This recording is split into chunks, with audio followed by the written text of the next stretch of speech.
welcome to the Carl Jackson podcast. Today, I have a special edition that I want to share with you.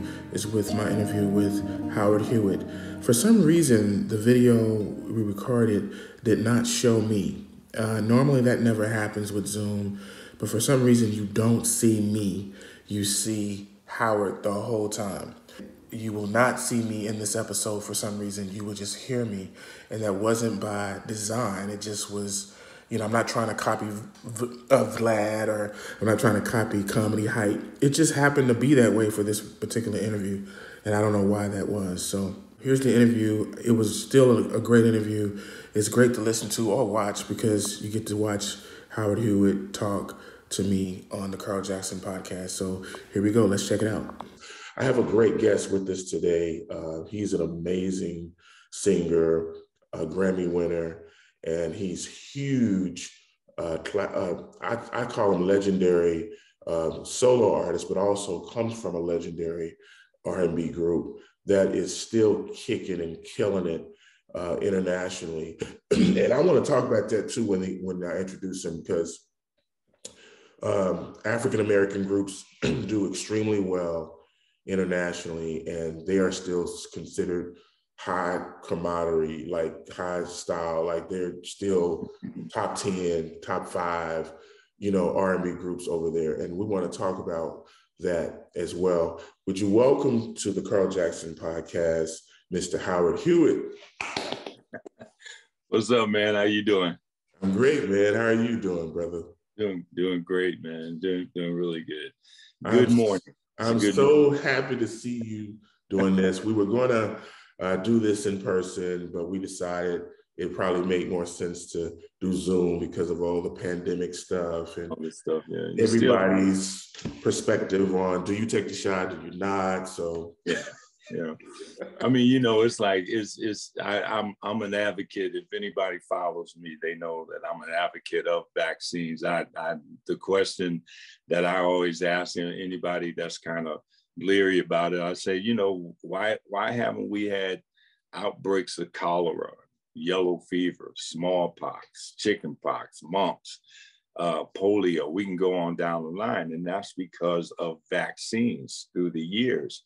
I did when the vaccine first came, when they first started talking about it. I said I was one of the main ones that was saying, "Oh man, there's no way I'm putting something in my body that they've only been researching." Okay, so you was like me. Yeah, that they've only been researching. But once I'm a researcher. I read and I try to find, do my due diligence in anything that I do or approach. And once I did my due diligence and did my research on the vaccine, I found that the vaccines, only 20 to 25% of the vaccines are based on research that came about during COVID-19. 75 to 80% of the vaccines are based on research that they've been doing for 20, 25 years, and like, that's why so many people were freaked out in the beginning of this whole thing, when you could read the back of a Lysol spray can and see, it fights against coronaviruses. Oh, coronaviruses, see this, blah, blah, blah. They've been, but that's what the reason why, because they've been researching this thing for years. They've been, the flu is a form of the coronavirus, so like, when you talk about those kind of things, it's like, yeah, and but we're not talking about a thing that interferes with your DNA. We're not talking about all that kind of stuff. Some people came up to me and said, "Oh, if you take the shot, you're not human anymore." Give me a break, and also, the Tuskegee experiment and all that. Tuskegee experiment was 100 years ago, man. So we're trying to base something. And furthermore, you're trying to put our past type of sense into a situation that we've never come up against before, So bottom line is like, hey, you're talking about I want to get back to normal. I want to be able to come into the studio and do a normal interview. Well, we got to do what we're supposed to do in order to get to that. We got to put the work in. We can't, the fact that most conspiracy theories and misinformation is being targeted to the Black and brown communities. Now that concerns me. That concerns me. So let's talk about that. So I caught COVID, right? I caught it when it first came out a year ago, and I was brutally sick. Like, it was something that I don't even want my worst enemy to go through. It was horrible, horrific. Mm-hmm. But I did notice after I got well, which took 3 or 4 months to really, for it to be fully out of my system. I noticed that my immune system got extremely strong, and I haven't caught a cold or got sick since. So what's your take on natural immunity for people who, like me, who's like, I'm into the whole natural immunity. I care about other people and I don't want to get other people sick. So I totally get the whole vaccine thing. But if you have hesitation, the vaccine hesitation, and you really have seen natural immunity work, what would you say to those people like myself? Well, through the research, they found also that natural antibodies don't last more than like about 3 or 4 months. So you may be not, experiencing whatever, but you're still at risk right now. You especially. See, people that aren't vaccinated are more at risk for me than I am from them.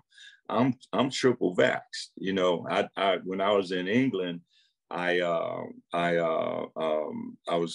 went to England. I think what the tour was. Got there in the middle of August and was was staying and was touring until the middle of September. I was supposed to come home, jump on my flight September 15. September 13, I had to take a PCR test and what they call over there a fit to fly test. And my fit to fly test, my PCR test came back positive. So I had to quarantine in England, for 10 extra days before I could come home. So, I mean, I was double vaccinated. And another person in our organization wasn't double vaccinated, and their PCR test came back positive as well. So I had, during the time of my 10-day quarantine, I had a stuffy nose, a fever. The second night into the quarantine, I went to bed, woke up the next morning, fever was gone, and I had a stuffy nose. That was it. And the other person went through hell, went through the same kind of stuff you went through, and they were unvaccinated, so, it's like, they got better, thank God, but they had to go through all kind of stuff.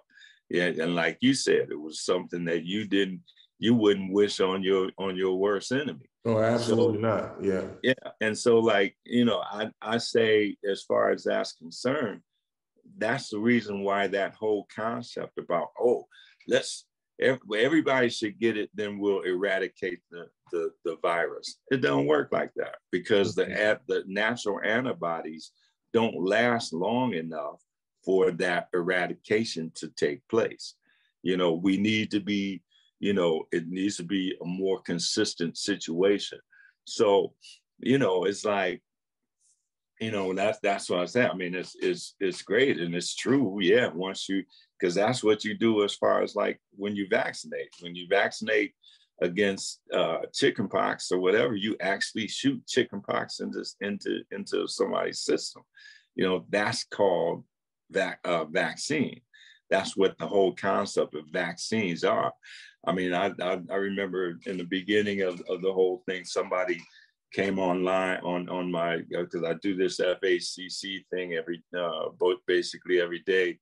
And somebody came on, you just don't understand, they're injecting you with the virus when when you get a vaccine, they're injecting you with the virus. And I'm like, yeah, that's what vaccines are. You know, they inject you with this virus, whatever it is, so that your body builds up antibodies to this whole situation. And so, you know, and like I said before, man, I encourage people to be, you know, critical thinkers, for one thing, which is most important, and also to do, you know, research on your stuff, on anything that you're interested in or got a question about. Do your research. And, you know, it's just the way that this whole thing has gone down, the way it started with, you know, the people that were in office at that time. That was the worst, the very worst person that could be in charge of that of our situation when we came into this whole thing. That was the worst person in the world that could have been, you know, in charge, because, man, I mean, you know, he politicized this whole thing. He divided us. His whole thing is about divisiveness, you know. So, you know, it's like, and that was the worst situation that could have been in place at that time, because we needed somebody with, you know, with already a plan, you know, which a plan was already in place, but because that plan had Obama's name on it, that plan got thrown out, not because it was a bad plan, not because it was something that wasn't good for the public, but just because it had Obama's name on it. That's the only reason why that plan was thrown out. The people that were in place around the world to you know, take action if anything like this went on, were disbanded. They disbanded them. They did away with those positions. So we were left, like, you know, with our pants down. And dude knew what the dangers were with this whole situation, and didn't let us know what's happening. Just talking about, they were talking about, well, you know, we didn't want to panic anybody. Well, you know, you didn't think about trying to, you know, not wanting to panic anybody when you threw all those little idiot tweets out there. You weren't thinking about, you know, panic or nothing then. No, you were thinking political. And this whole thing should be so far away from politics that, you know, do I trust the government? And I always say, I tell people, do I trust the government? No, I don't trust the government totally, but government shouldn't have nothing to do with this. You know, I trust science. You know, I do trust science, you know, and that's what I go by, you know. So let me ask you this. And for everybody that's watching, I've been very vocal about where I stand with the whole vaccine. I think vaccines are great.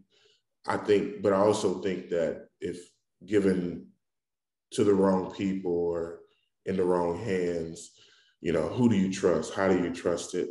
So I've been very vocal, and I'm not, you know, going to try to pivot because you're here. Everybody know where I stand.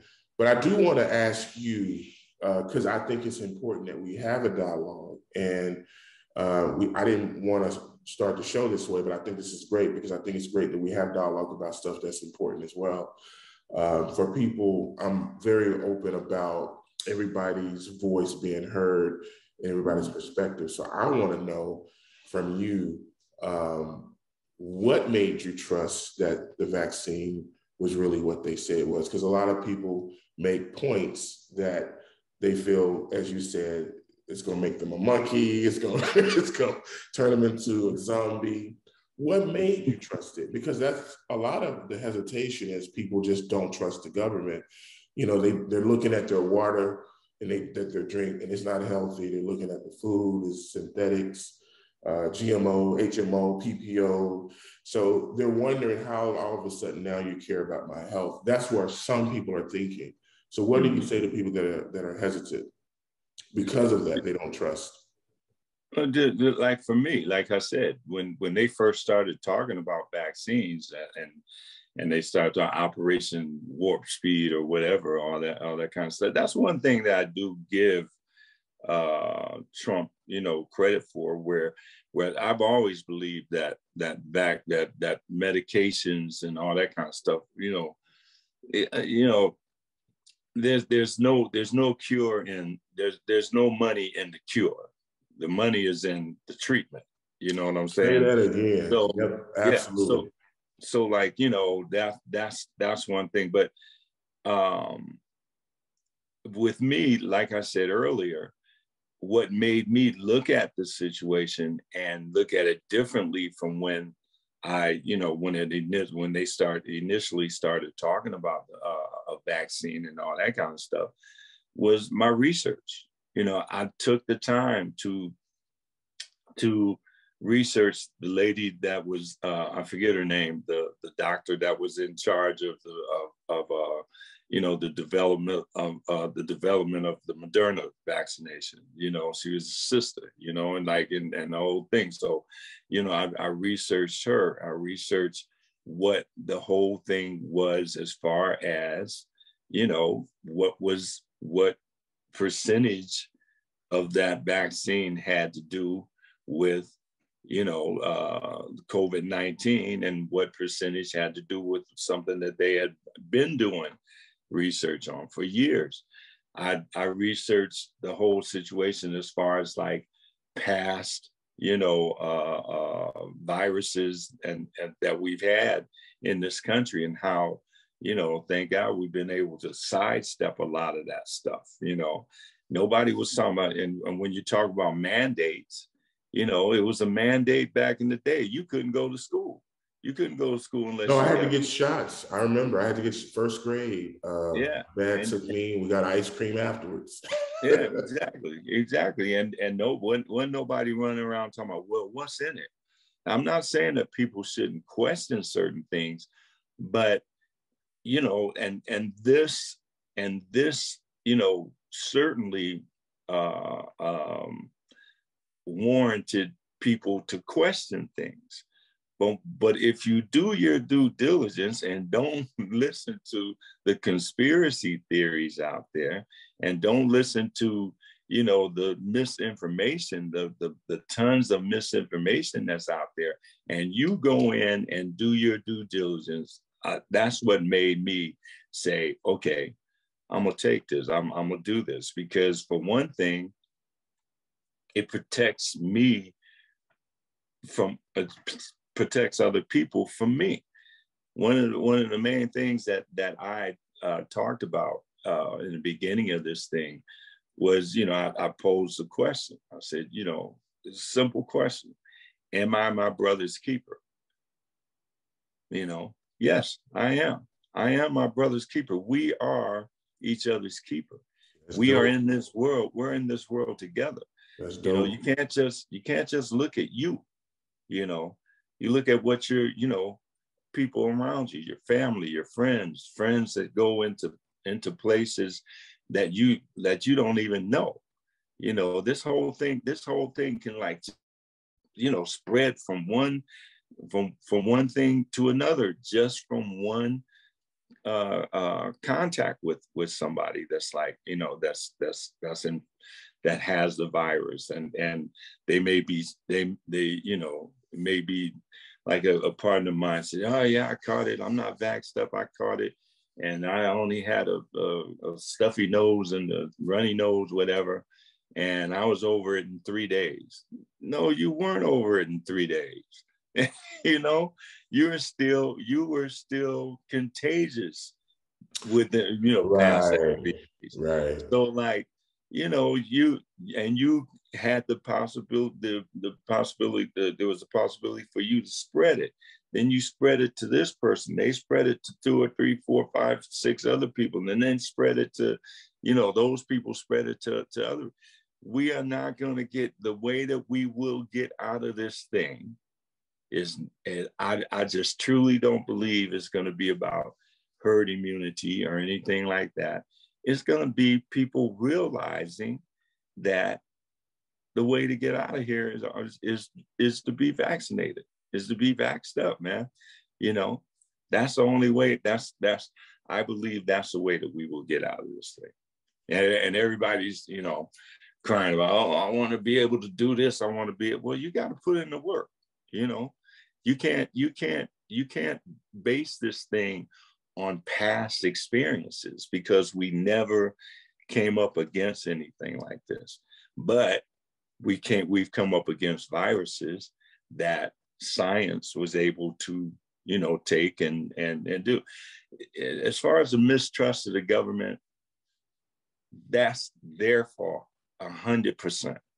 You know, when people say they mistrust the government, I can dig it. I can understand it, you know, because since it's been almost a little over 5 decades ago when the veil started coming out from over our eyes as far as the government was concerned. And, you know, so we just gotta, you know, we have to realize there's certain things that we need to deal with. I take the flu shot every year. I've taken it for the past like 14, 15 years. Every year I go into too many different, you know, atmospheres and too many different climates, too many different situations. And, you know, I travel all over the world. I want to be protected from as much as I can be protected from. I went the other day and got my first shingles shot, because everybody that I talked to says the first thing they said, man, you don't want to catch shingles. You don't want to get shingles. And all of us, if you have chicken pox, have that shingle element in us, inside of us. And no, I don't want to catch shingles. I don't want to catch nothing. And you know, when you go like to Africa, you have to take shots. Mm-hmm. Right? That's something that I got for years. You've had to do that for decades. I've carried a shot. Card in my passport situation for years, because every time I go, you know, I had to have my shots. I had a shot. I had to have malaria. Now you can take a pill. But, you know, but as far as smallpox, as far as yellow fever and all that kind of stuff, I had to, you know, tetanus shots and all that. They had to have all that, and those are all vaccines. Yep, they are vaccines. Absolutely. Yeah, those are all vaccines. And I ain't grown a tail. I took the vaccine. I'm triple vax. I have not grown a tail. I haven't grown another head. Ain't no other head growing out of my shoulders, you know, or whatever. I'm fine. And you can still sing, right? I can still sing. I can still. That's the most important thing. I can work, you know. So it's all good, man. But and I know that that everybody will have. Well, I knew somebody that got it and they still got sick and they died, or they ended up in the hospital. There's exceptions to every single rule that we come up against, man. Come on, you know, there's 350 something million people in this country. You know, it's just like with the Johnson shot. In the beginning, it was like, you know, there was some discrepancies because some people got blood clots and all that kind of stuff. So like, and you know, but 8 people, I think it was, I forget how many people, don't quote me on that, but it was about, you know, out of 8 or 9 million that had taken the shot already, you got like 7 or 8 people that died. I mean, one death is devastating, you know, but anytime you have, and especially devastating to that family that is dealing with. But, you know, it's when you have something brand new, then, you know, and something, you know, that you're implementing into a situation as far as that's concerned, yeah, you got a lot of, you will have some, you know, exceptions to the rule. Well, let's talk a little bit about international. You guys still tour internationally and been doing it for years, not just doing it like for a couple of months. And it's just now a renaissance or anything. You guys have been doing this for years. Talk about how big Shalimar is internationally, and has it shocked you that you've been able to tour as Shalimar this long internationally? You know, it's my whole thing, Carlos, is like I'm a foundation guy. I'm a foundation guy. You know, I don't think anything can stand, nothing, even this chair that I'm sitting in right now. If they didn't put the nuts and bolts together, you know, in the foundation, putting this thing together, it's not going to last long, you know. And I believe that with everything, you can apply that to life, period. Whatever you put time into, whatever you build that foundation. I when I was a kid, I used to watch when they would build houses, like in my neighborhood, they would take forever building the foundation. You know, I mean, that hole, and we start putting that, you know, steel reinforced cement in there and all that kind of stuff. They take forever to put the house to put the foundation together. But once the foundation was put together, the house, boom, house went up like that, you know. And what was even deeper, as I got older and looked at that whole analogy, what's even deeper is that if you build a strong foundation, you can tear that house down and build a whole brand new house on that same foundation, because it's strong. They took the time to reinforce it, to build it the way that it's supposed to be built. So that's why I look at Shalimar. Jeffrey, Jody, and myself, we spent 5 years after I joined the group. You know, they had a couple of songs out before that, Uptown Festival and Take That to the Bank. You know, then I joined the group, and that's when we started building our foundation, our true foundation. Take That to the Bank was a strong beginning, you know what I'm saying? But then we had to reinforce it with some of that steel, as far as like Second Time Around, Make That Move, Night to Remember, all that stuff is concerned. So, you know, with that, and with that analogy, and with that, the way that, as far as dealing with that, for lack of a better phrase, that I'm not surprised, you know, as far as like I'm happy, you know, that we find, and what happened, and the way that the whole thing came about was like, I mean, it had to have been like 20 something years ago. Jeffrey called me and said that there were some people, I think he was living in Japan at the time, and there were some people there that wanted us to come in and do, you know, 5 shows in 5 different venues in Tokyo.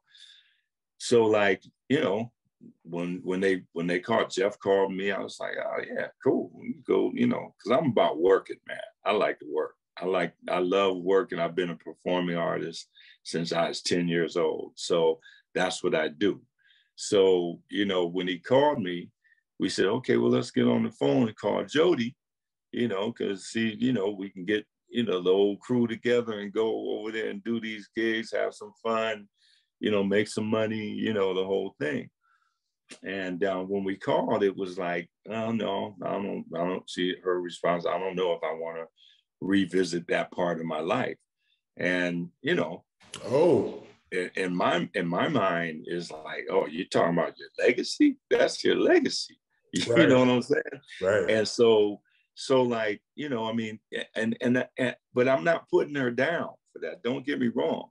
I'm not putting her down for that. Everybody has to live their life the way that they need to live their life. Absolutely. Yeah. And I can't expect for my experiences in a situation to be the same for somebody else. I mean, yeah, how many times have you had the situation where, you know, 2 or 3 people may experience the same exact thing, but they come away with 2 or 3 different takes on what that thing was. Right. So because everybody's living this thing and going through it with their own personalities, their own agendas, their own, you know, and I was the same as far as that's concerned. I was having fun. I had a ball, man. I was having a good time. You know, we had hit records, you know, and I'd been, like I said, I've been singing since I was 10. So you know, starting the gospel thing, going to the R&B thing, and the locally, and then, you know, it's like football, you know, playing Pop Warner and all that kind of stuff. Then you're going up, and then you graduate into the show, into the NFL. So, you know, it's the same thing. It's like, you know, and then when I got with the group, we you know, started our foundation, building our foundation in the recording situation. And so, like, you know, I was, like I said, I don't expect people to have the same, you know, reaction to a certain thing as I do, but it's still a legacy, though. It's still a legacy that has lived on, and even to this point is still a legacy that people still want to go out and see. And you know, so that was the whole situation. And then, I mean, Jeffrey and I went on, we did the shows, we did the shows in Asia, you know, just the 2 of us, you know, and we had our band, and 2 of us, you know, went out, we did shows, ended up, you know, for about a couple years. So, you know, shows would come up like in Africa. We did some tours over in the UK. And like I said, it was just the 2 of us. Then we decided that we wanted to bring the female entity back into the group. And we didn't even audition anybody, because it was hands down, we wanted Carolyn Griffey to come in, you know, and because Carolyn, her dad was Dick Griffey, got arrested. Solar Records. Yeah, Solar Records. And so she knew the history.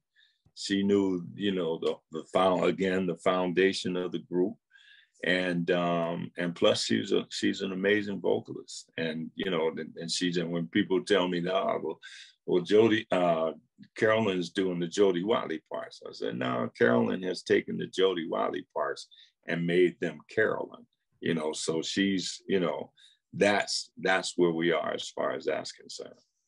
So speaking of Jody, there's a video that you just recently posted, and the video seemed very focused, with purpose. It didn't come off like, sometimes I've seen videos where people apologize and you can tell it's a marketing thing. It's their publicist or their manager or someone's trying to get a deal done, and they feel like this is a way to press them or to look good. Many reasons why. This video didn't strike me as that. This video struck me as, this is a person who's got money, who's got fame, who don't really need anything. And he's just reflecting on his soul, focus. He's focused on his soul, becoming maybe healed in certain areas, or his path. He wants to make sure his path is brighter than what it already is. Maybe he's thinking about his kids. There's something that's personal. It's a personal journey for this person. This is not something he's doing. If he could have done it where he could call her directly, he probably would have did it that way. This was the best way to do it. That's how the video came off. But I was shocked that you did it right after the Vlad interview, because the interview was huge.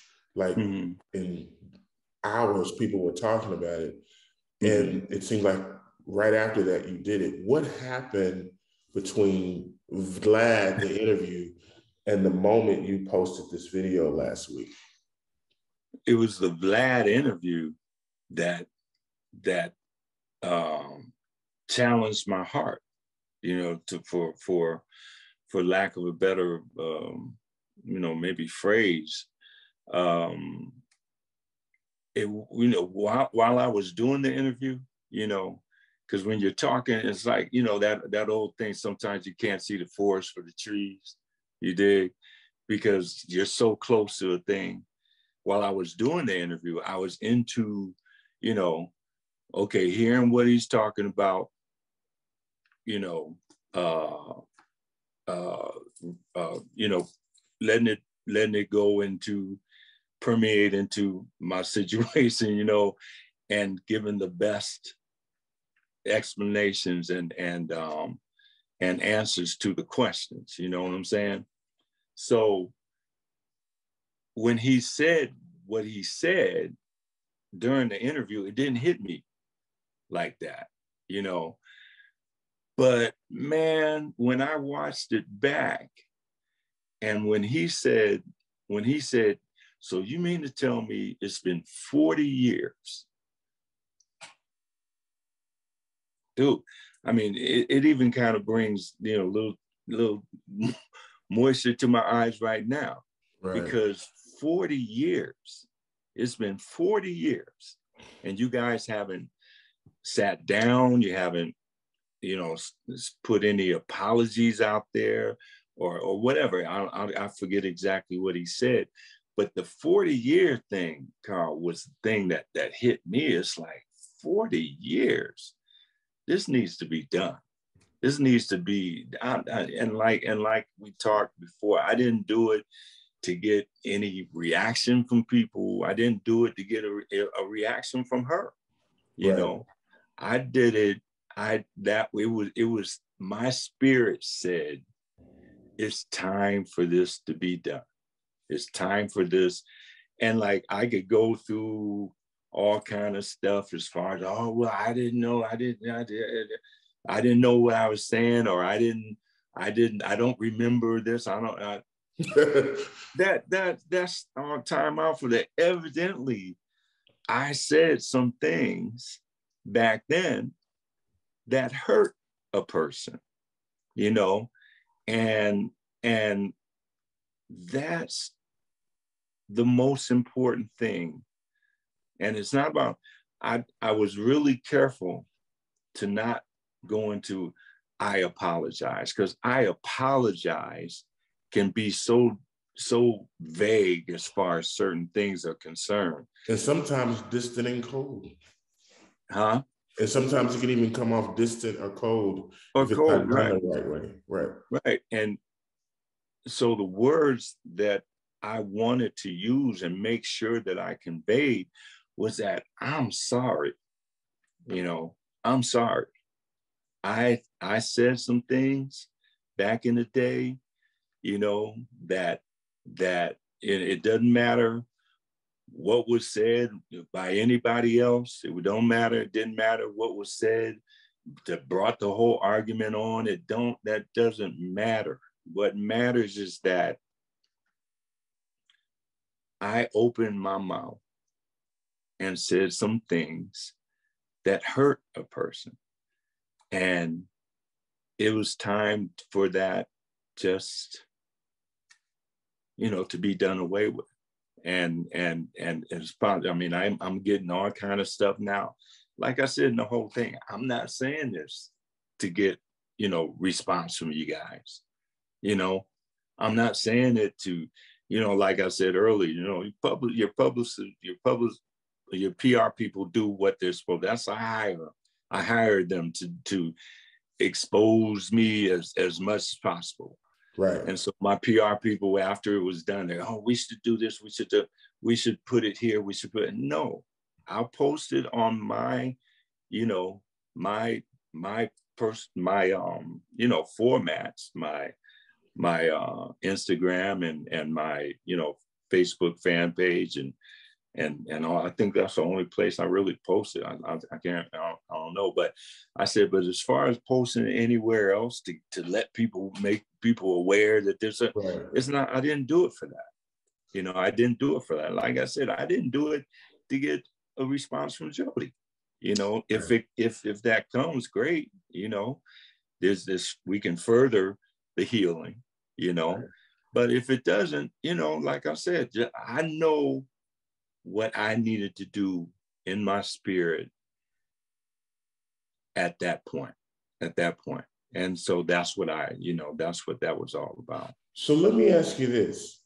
You don't have to necessarily tell me, but do you know what you could have said to her that would allow this to go 40 years? Do you think it was worth it being in a 40-year not talking, whatever you said or did? Do you think it was that, or do you feel like it doesn't make up for 40 years, but at the same time, you know, the other party might see it differently? Like, what's your take on it? Or do you feel like you said something that was, back 40 years ago? Right. That you think, yeah. I remember. Do you think it deserves 40 years of not speaking, whatever you said? I can't, you know, Carl, I can't say what deserves, because I don't know the frailty or the situation of another person. Right. That's true. Right. And all I know, all I know is that evidently, you know, and definitely not evident. Now, I'll take that back. Definitely, you know, I'll strike evidently, because definitely, you know, I said something to a person that affected them, even if it was just for that time, and we never even saw any remnants of it. So say like we, you know, went through that, we went through our thing, and the time, and then the time that Jeffrey and I called her, she said, "Oh, okay, let's go do it. Let's go do these shows, you know, let's have some fun, go do these shows," just like we talking about. It would still be in my spirit to bring up that argument that we had and to say how sorry I am about saying something, because you know, people, their feelings, like I always say, feelings aren't right or wrong. Feelings are your feelings. That's good. That's good. Yeah. Feelings aren't right or wrong. I told my kids the whole time they were growing up, I said, hey, your feelings aren't right and feelings aren't wrong. It's just your feelings. Right. So, like, you know, if I did something to affect a person's feelings, right, you know, then it's up to me to convey that, try and rectify that, and say and tell that person how sorry I am for that. You know, and so, you know, that's where I am as far as that's concerned. And when I saw that Vlad that excerpt from the Vlad interview, I haven't even seen the rest of the interview. You know, my PR people have, but you know, it's like I don't really look at a lot of interviews a lot of times, because it's like you do them, boom, get it. If during the interview I came against a snag or whatever, I want to watch that so that I know how to get past that snag in the next interview if it comes. Right.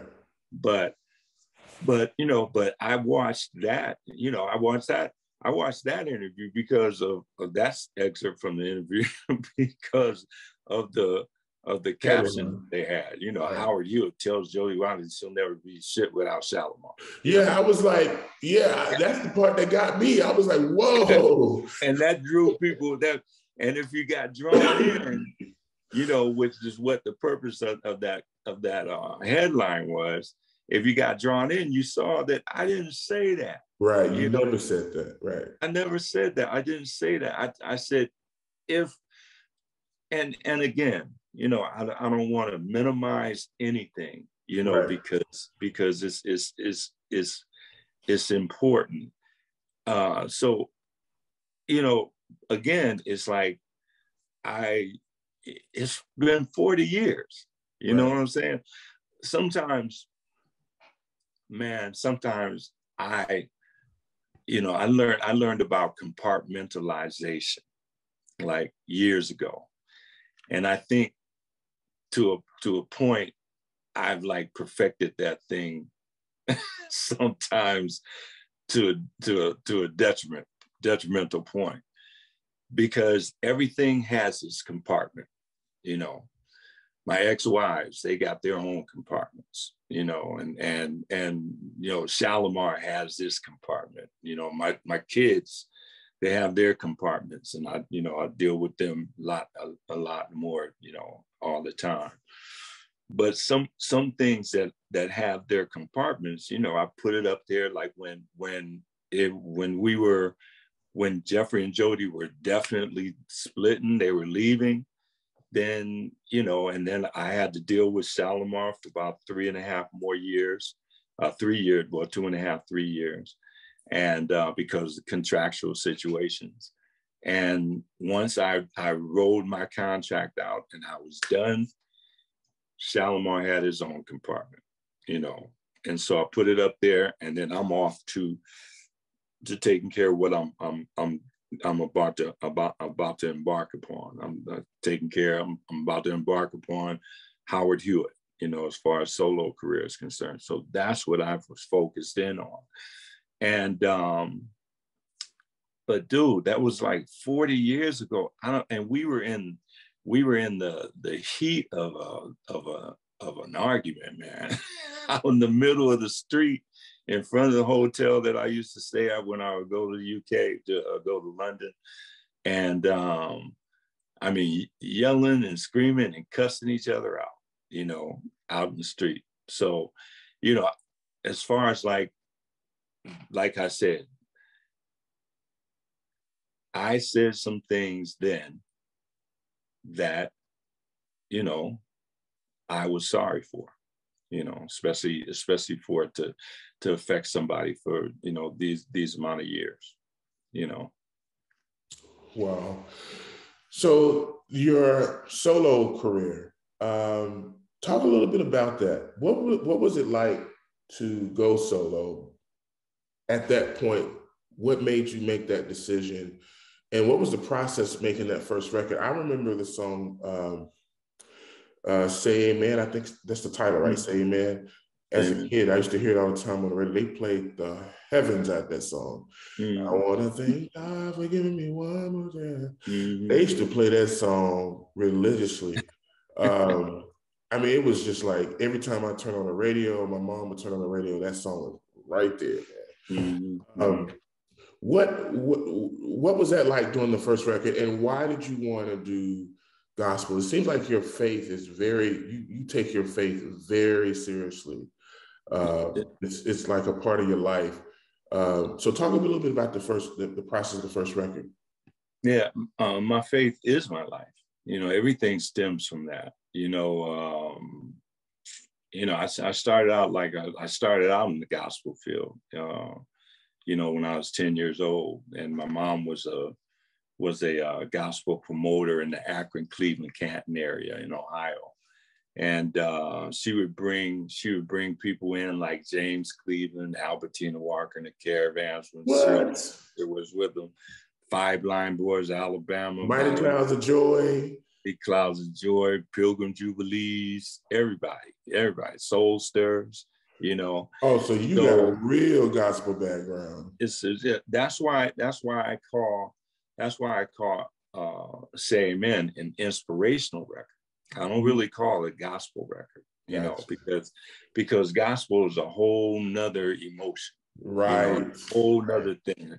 It brings about a whole nother situation, and you know, and not saying I don't, because I have mad respect for gospel music. But when I think about gospel music, I think about Shirley Caesar. Yeah, I think about the Williams brothers and those quartets and all those guys, you know. But we once we were in shape enough to perform, the Hewett Singers, like I said, I was about 10 years old.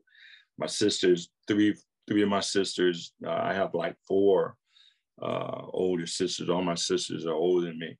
And 3 of my sisters backed me up and all that kind of stuff. And we had a keyboard player, a drummer, and bass guitar, lead guitar and stuff. We were bad, man. We were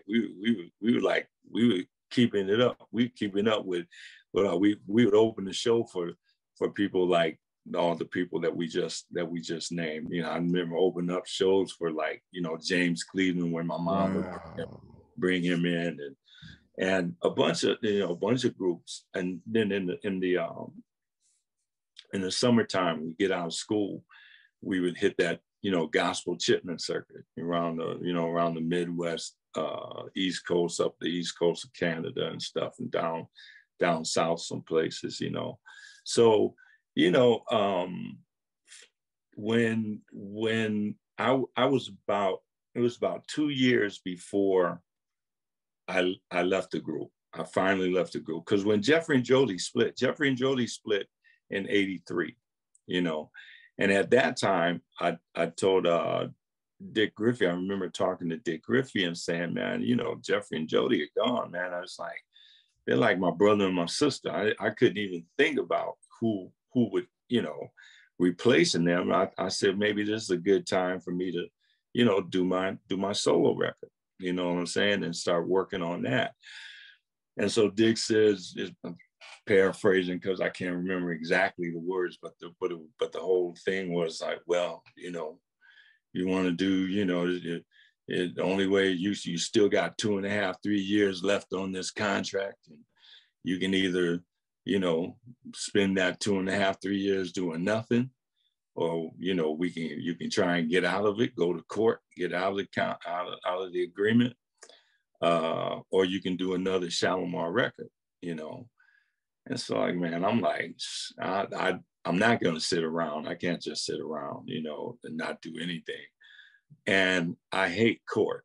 Court's like throwing dice, man. Yeah. You may win, you may not win. You may not, right. But one thing's for sure, you're gonna pay somebody a bunch of money to get in there and try to win. So, like, I said, okay, I'm gonna opt for another, you know, Shalimar record, and then, you know, ride my contract out for the next 2.5, 3 years.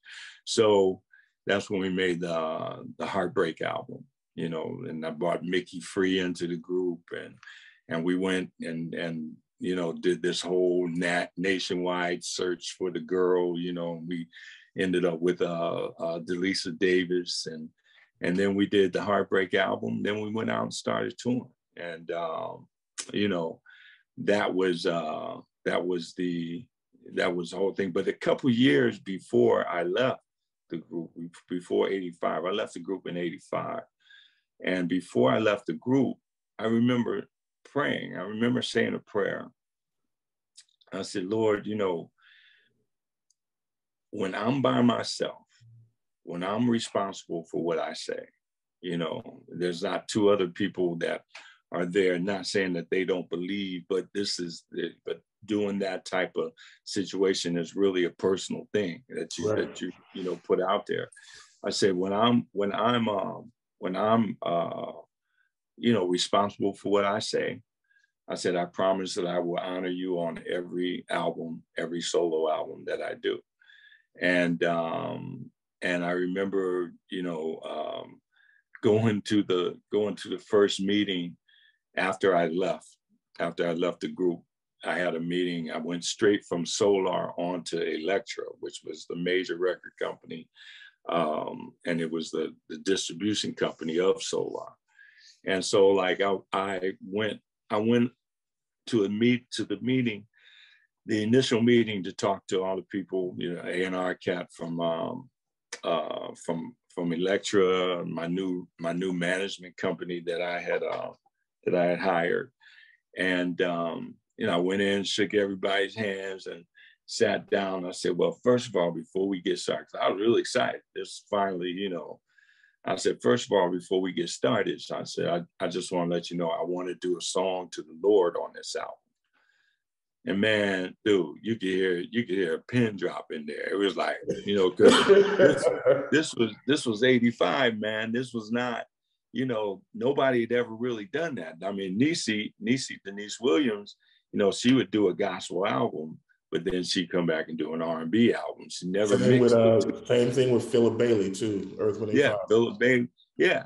And, later on the Commodores, they did Jesus Is Love, but this was in 85 when nobody was doing that. I wasn't talking about just do a gospel or inspirational album and then I'll do the R&B album. I was talking about doing them both together. And, because to me, that's what's up. That's what, we're all, everything is spiritual, their love between you and God, between you and your woman, between your woman and the man, and every format, any other format, it's about love. God is about love. Right. So like, you can hear a pin drop in there, man. And finally this one cat starts talking and says, well, Howard, we want to take your career in the sex symbol direction and might not be conducive to religious overtones and all that kind of stuff. And then some other cats started talking, and then my management, because I hadn't even talked to my new management about it either, because this was, like I said. So I sat back and I listened. And when they got done, I said, and the whole time they were talking, I'm like praying, Lord, because how I didn't want to alienate people from the first solo record, but I had to stand up for the promise that I made to the Lord also as well. And most important. So like when they got done, I said, listen, I hear you. I understand, what you're saying. I said, but maybe I just put it the wrong way. Let me put it like this. I said, I'm going to do a song to the Lord on this album. And because you talk about my career, the direction of my career, without him, there would not even be a career. So, now we can talk about everything else we need to talk about. And then, we talked about the direction of the album, went away. Me and Monty Seward we wrote Say Amen. And of course, after Say Amen came out and did what it did, and what it still does, man, at that time, then at the record company, it was everybody's idea then. Everybody, right. Oh, yeah, we did, I used to have meetings with the head of the record company, God rest his soul, Bob Krasnow. Every time, I would get ready to do a record, do another, get ready to record another project. He'd always say, we sit down, we talk about it, and at the end of the conversation, he'd always say, so I know you're going to do another one of those God songs, right?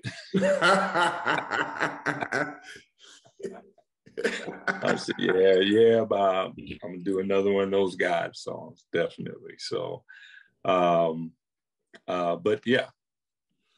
So you've done almost, 7 or 8 solo records, about 7, right? I think it's 7 or 8, because it's 5, it was 4 with 4 or 5 with Elektra, I can't remember. And then did the independent album. The other 2 albums were independent albums and stuff like that. The Journey and If Only? Well, okay, so you talk about If Only, and then you talk about It's Time, you talk about The Journey. So we're talking about 8 albums. Then, about 8, yeah. Yeah. Okay. Out of all 8 albums, which one is your favorite if you had to pick one? I think my favorite album, because of all the stuff that was going on and the absence of all the stuff that went on as far as like that would go on within a major record company, you know, which is like people, you know, looking over your shoulder, telling you, you know, trying to put their 2 cents here and there, you know. So with that, I think my favorite album to record was It's Time, the It's Time album. Really? Yeah, that was the first one. That was the first one without, you know, the first independent album. And so, like, oh, because you didn't have all the check cashers around, right? None of that, none of that, none of the people, you know, the rocket scientists and all that kind of stuff that they have in those record that they had, but definitely in those record companies at the time, who think they know what people, you know, they know what this, you know. So Monty and I pretty much had full control over everything that we did, and you know, we had a ball. We had a ball putting that project together. It's Time. What was the outside of the business? What also have you learned in producing your own music versus producing with I call them the check cashers. They're just people who want to make sure they get their check on Friday. Yeah, it's you know, it's just what I said. It's the freedom of it. You know, the freedom to do. You don't have people rushing you about, you know, deadlines and all that. Deadlines, right? Yeah, I mean, you just take your time and put the record together. Although I can't spend all. I don't like to spend a whole exorbitant amount of time in the studio because, like I said several times in the beginning of this interview, I am a performing artist. I want to get in there, put my best foot forward, get my best creative situation together, put together a nice, solid piece of product. But then I want to get out there and start performing it. You know, I want to get out there and start, because, you know, the thing about records is that you go in there, like I said, put your best creative foot forward, put together a solid piece of product.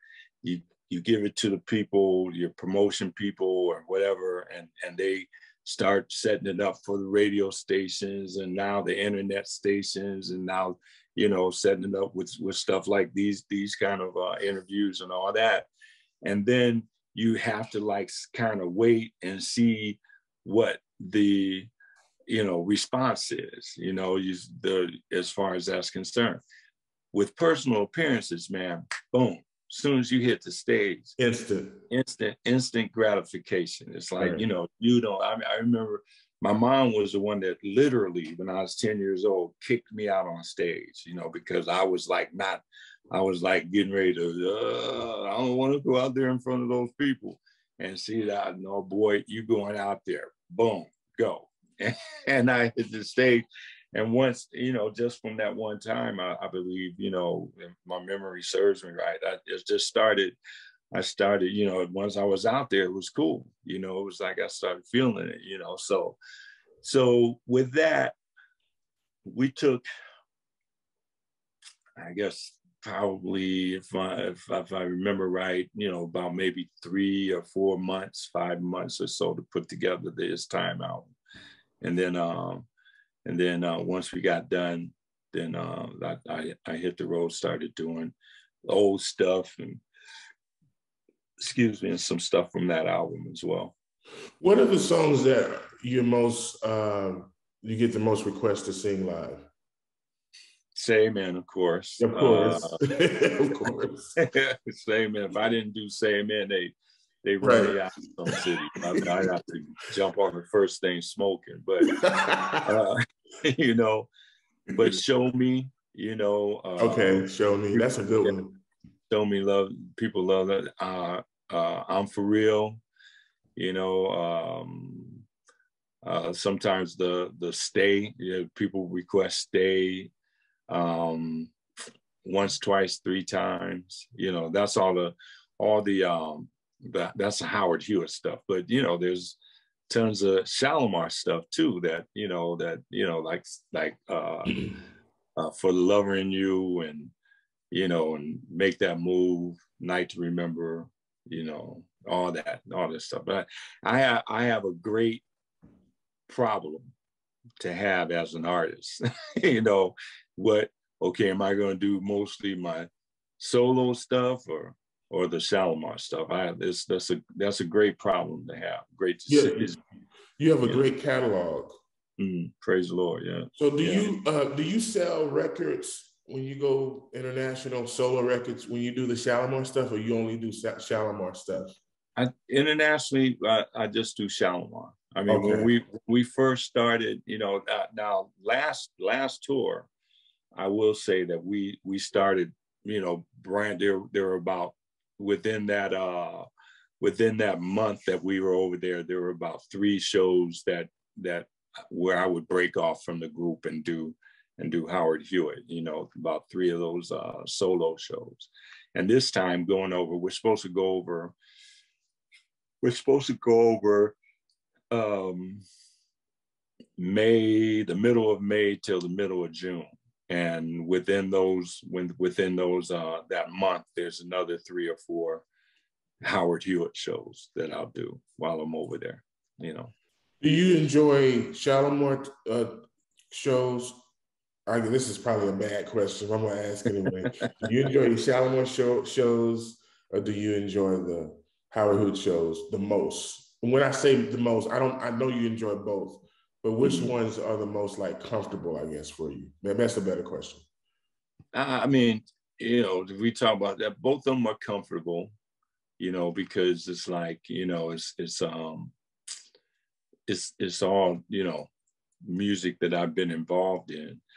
I would say it's hard. I mean, I gotta say there's 2 different entities that are happening, you know, like the Howard Hewett show, man, I can kind of cruise, you know, because I got, you know, everybody's into the love music and, right. and all that kind of stuff. Because the shows, the solo shows, you know, the beginning of the show, like I do this medley of like Howard Hewett stuff. Stay, I'm for real, once, twice, 3 times, and I break into some new stuff. There's the new joint that I do called "You Are the One" that Leon and I, you know, put together and stuff. Then I do some more stuff, "Show Me" and all that. But then, and during that time, people are just like sitting back. The fellas got their arms around their ladies and like, you know, whisper in their ear. I always encourage that type of thing. But when I hit the Shalimar stuff, man, it's like, oh, it's time to get up, time to dance, you know, because the Shalimar stuff starts out with "Second Time Around," goes into "Make That Move." Then I'll break it down into "Somewhere There's a Love," and then boom, bring it right back up with "The Night to Remember."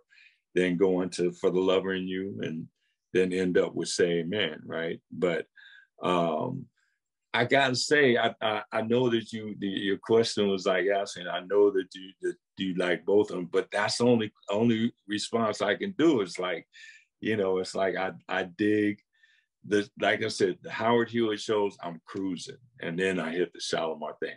But the difference is between the Howard Hewett shows and the Shalimar shows, man, when we hit the Shalimar show, we're hitting that sucker from Jump Street.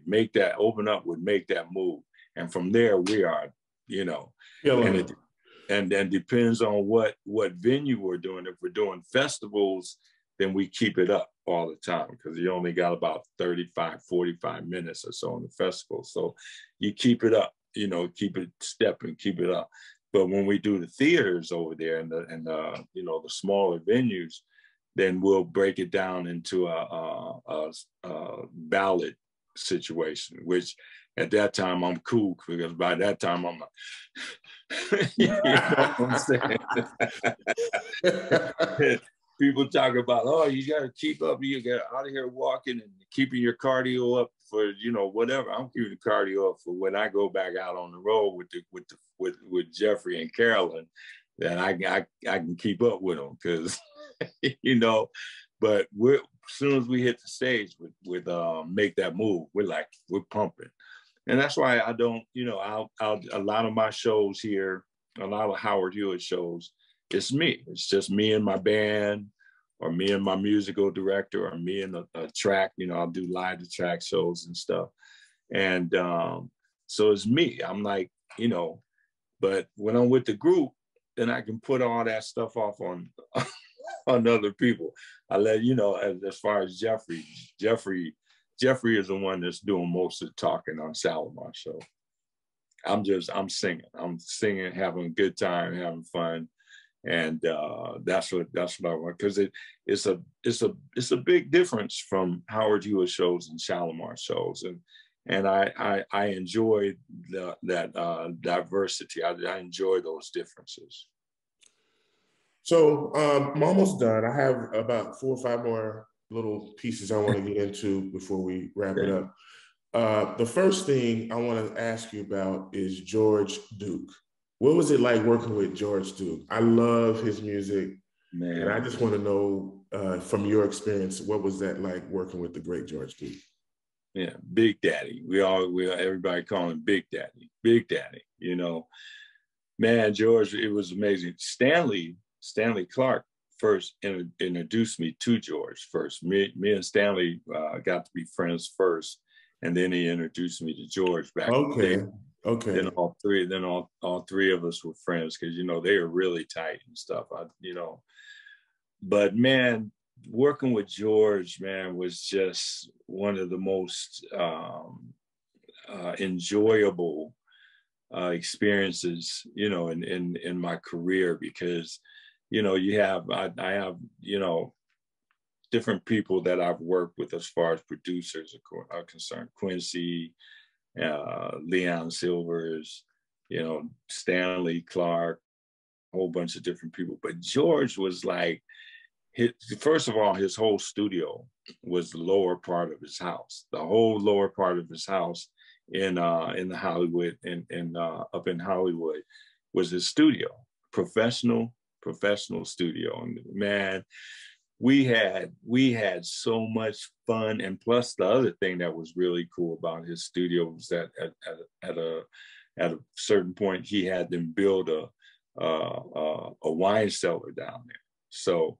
we had access to all the great wine, red wine. I'm a red wine drinker. I don't really deal with white wine that much anymore. But man, we get in there. There's some, like, some things that I think about when I listen to different projects. On the I Commit to Love album, there's a tune that I wrote called I Got to Go, and it was basically, me relating to my first wife, our failed relationship. I know this and that and this, that and that, but I got to go.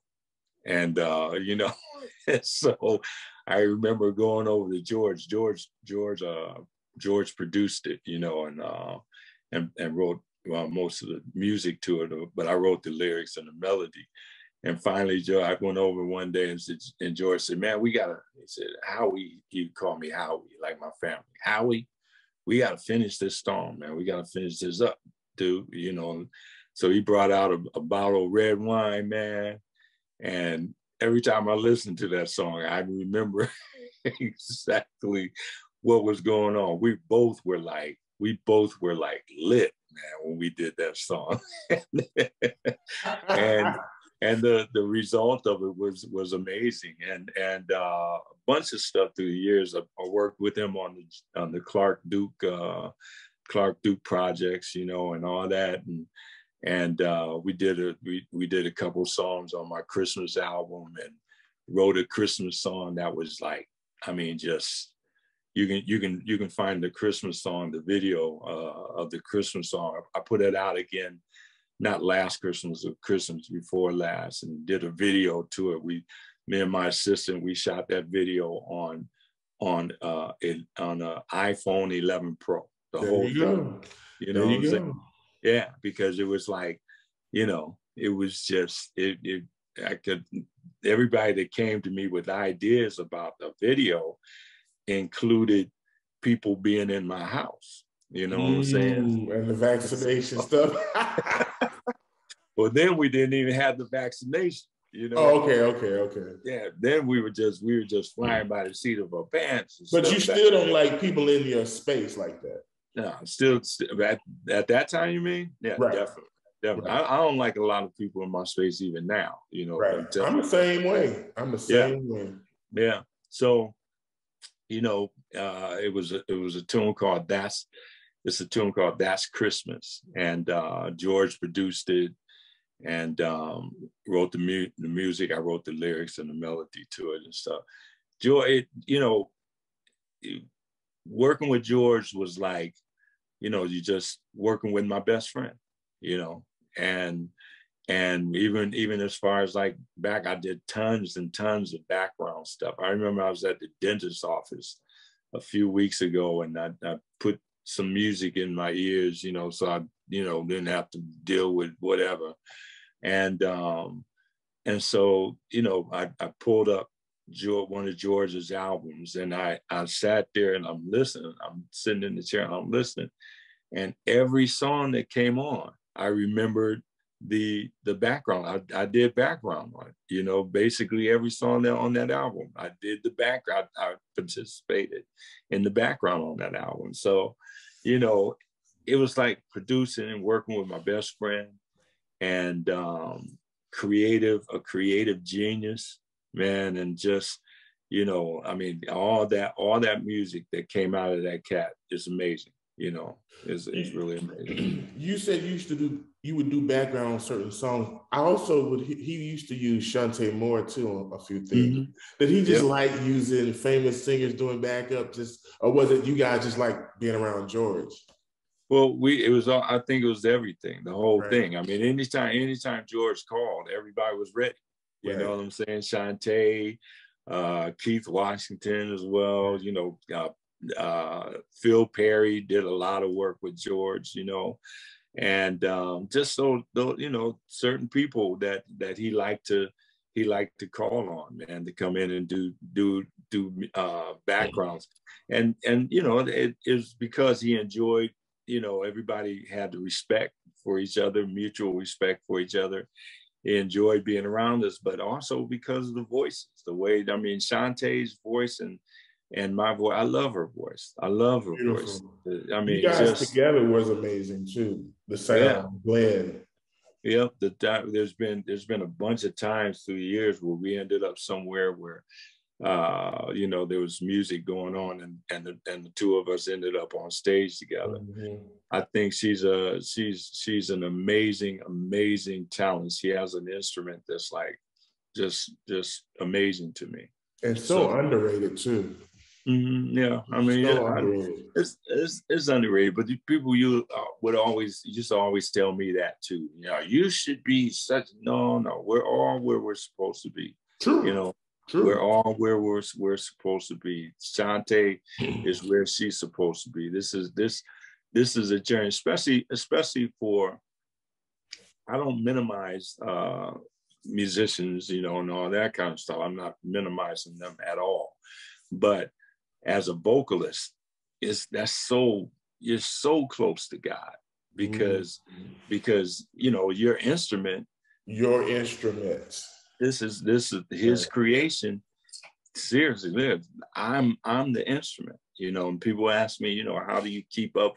How do you know, take care of your voice and stuff? Hey, sleep, brother.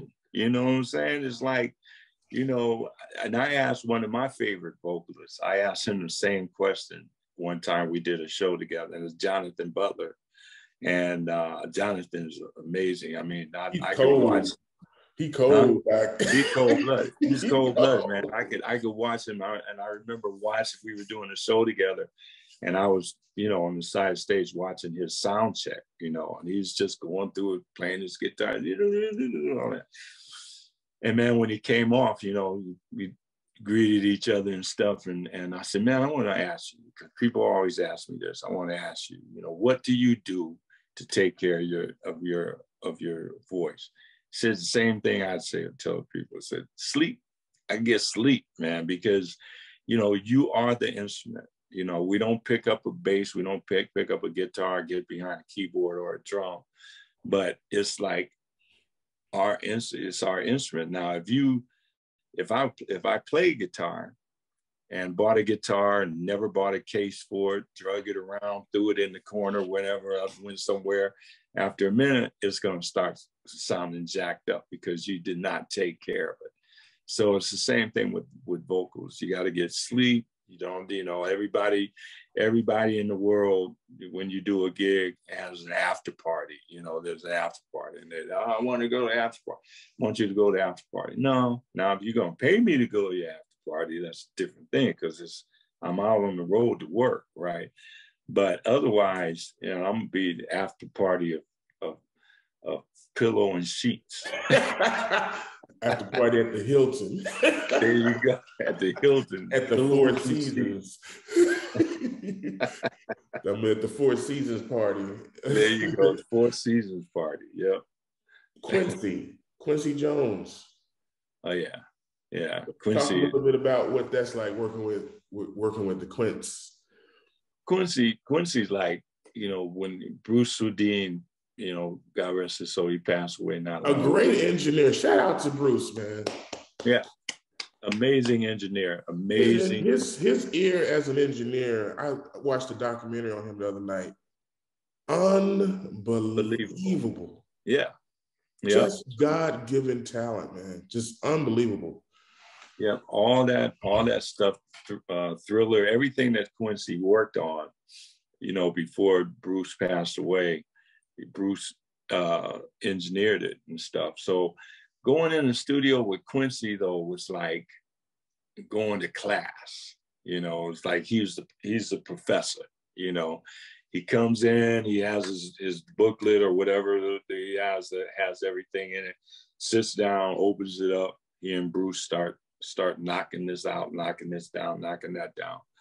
And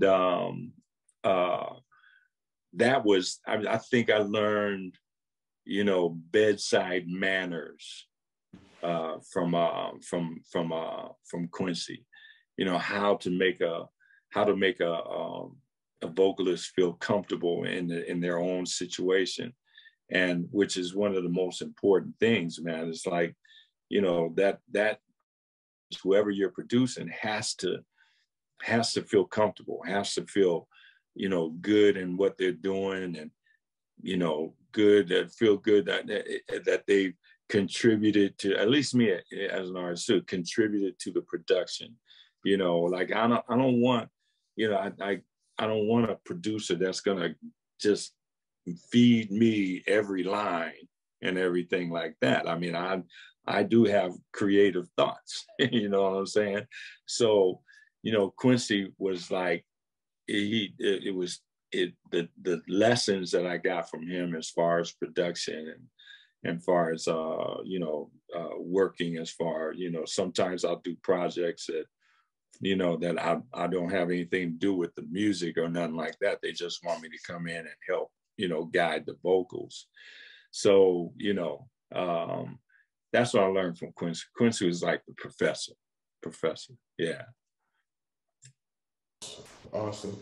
All right. Well, before we wrap up, I have a top 5 segment that I do. I ask you your top 5 things, person, place, or things that you like or enjoy.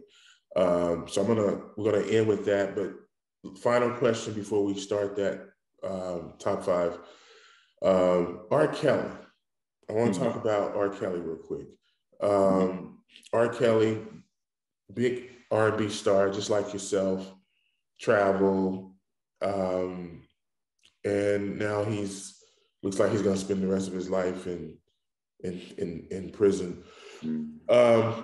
What's your take on that whole situation? I'm curious to hear it from you because you are an R&B singer, so you would understand a little bit, maybe not everything, but you would understand a little bit of what it's like to be in his shoes. Talk a little bit about your stance on, or your thought process on the R. Kelly situation. I just want to hear your thoughts on it in general.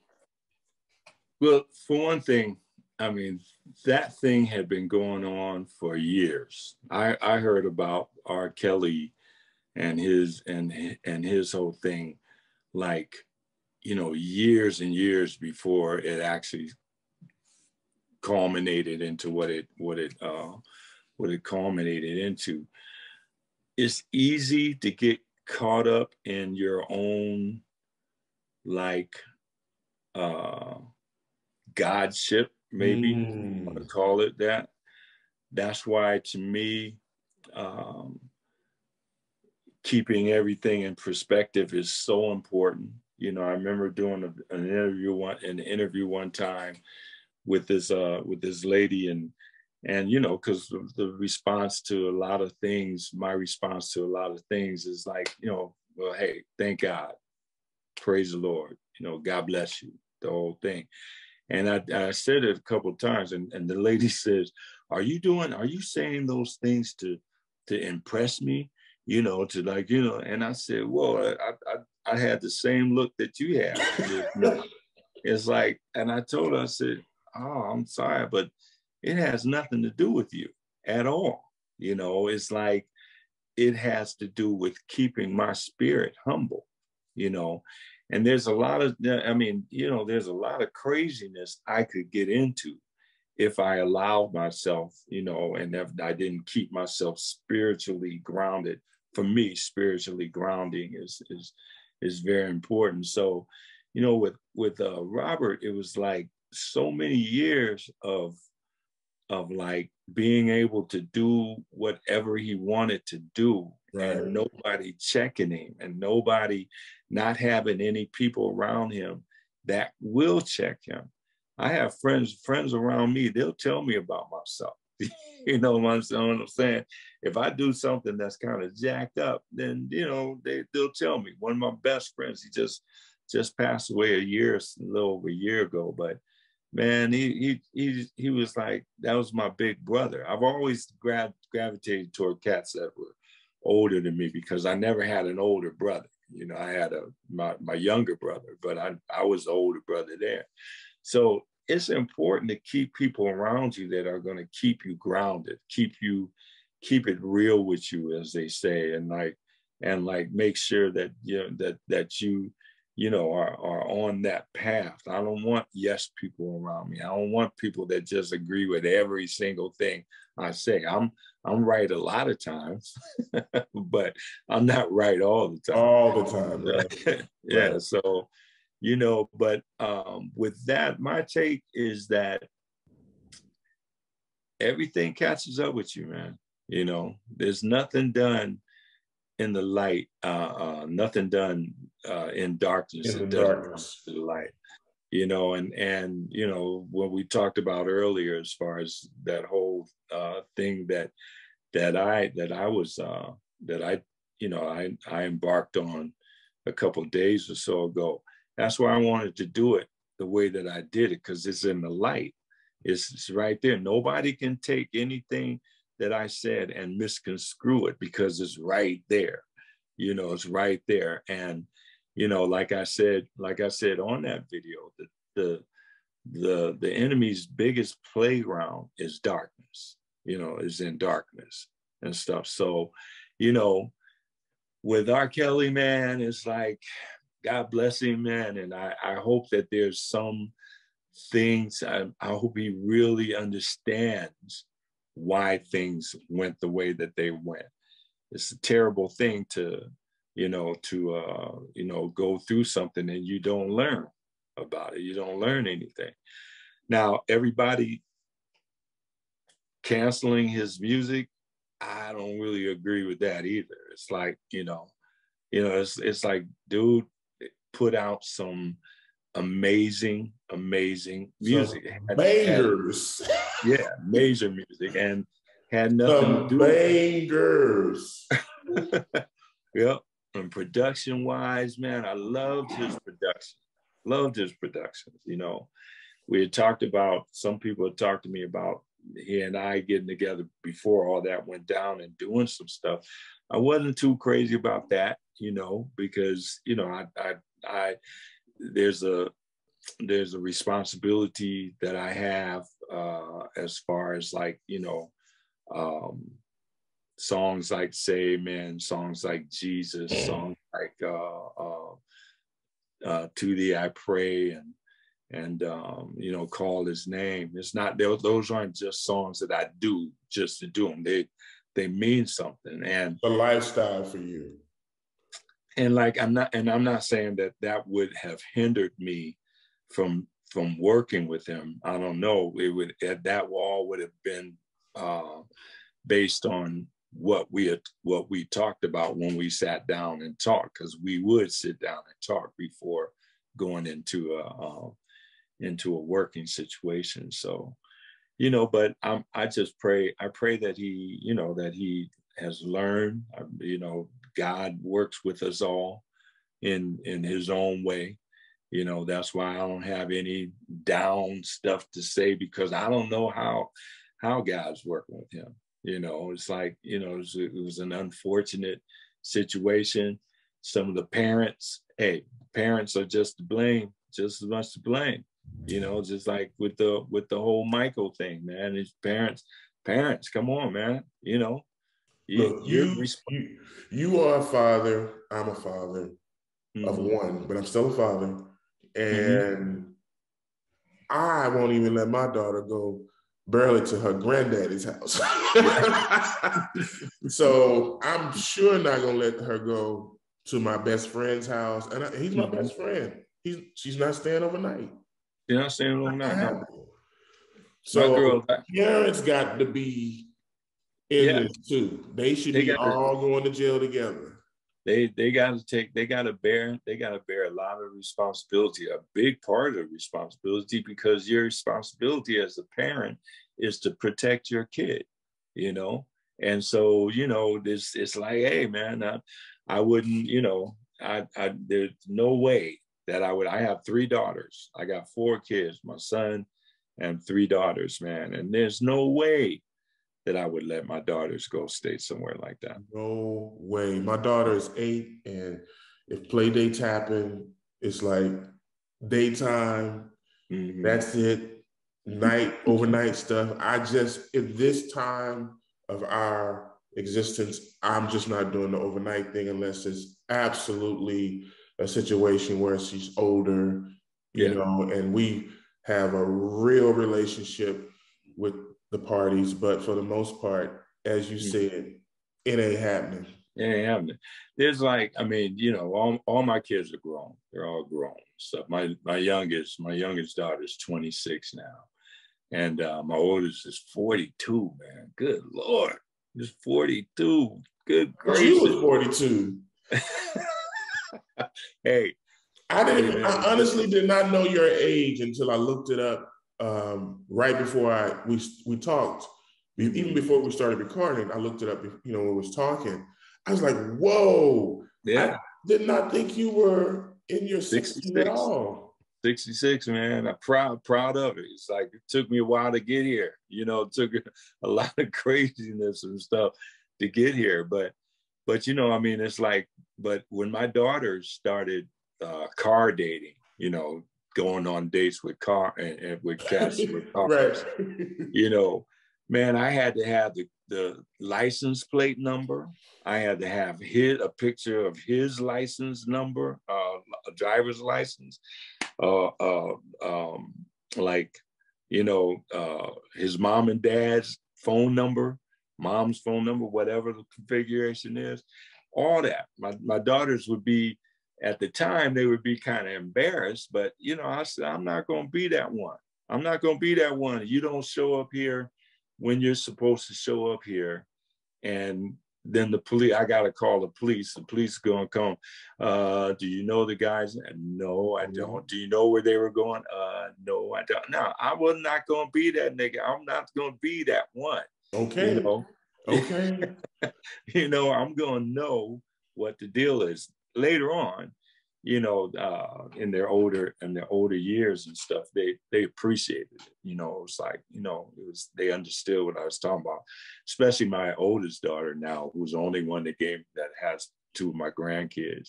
She understands, you know, stuff, because some of the stuff that she put on me, you know, they'll put it back on you too. Exactly. So. I'm telling my daughter that right now. I'm like, just keep living. Yeah, keep living. That's all you gotta do, Carl. You just keep living. You're gonna come across all kind of stuff, you know. So yeah, man. But with that whole thing, man, like I said, for me, the main thing is, you know, hopefully, you know, I don't know what the Lord has in store. But believe me, he does have something in store for Robert, for R. Kelly. And, you know, I don't know what it is, don't claim to know what it is. So my thing is to just, you know, stay out of it in that sense. Yeah, you Kelly know? Price said something the other day. She was saying how, and I agree with her, she said, the parents and the people involved in the culture were just as guilty as R. Kelly. And I think people don't talk about that. We're so easy to just point the finger at, it was you, as opposed to going, well, you know, R. Kelly can't do this unless he has willing participants.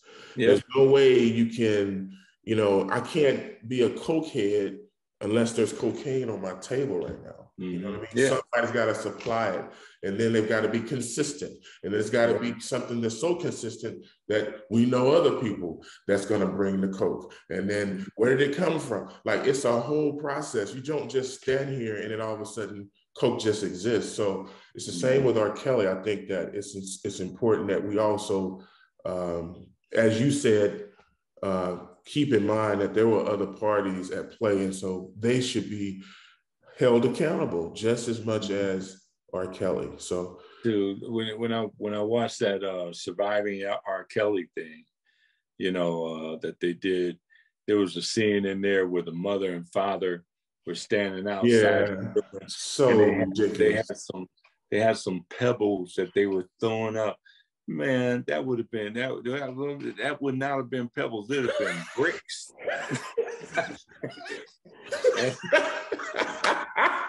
Yeah, I can't say it, but you know what I'm saying. No, I ain't want to say that, but there would definitely been bricks. There wouldn't have been no pebbles. It would have been like, bam, you know, windows shattered out and stuff. Okay. So, you know, it was crazy. It was crazy. You know, well, that's just like the whole thing with, you know, with Michael and stuff. The parents, some of the parents have just as much, you know, are just as guilty as, you know, as the whole situation. I used to because I produced way back in the day, I produced a couple of songs on Latoya's First and Only album. Yeah. And we used the Havenhurst studio a lot, you know, when I was recording with her. And there were times, man. And for people that don't know, that's the main house of the Jacksons. Just for people that don't know. Yeah, it's on Havenhurst in Encino, California. And so, like, they have a whole studio in the back that they built. And so we use that a lot. I used to, at the time, my daughters were like 6 and 8 or 7 and 5 or something like that.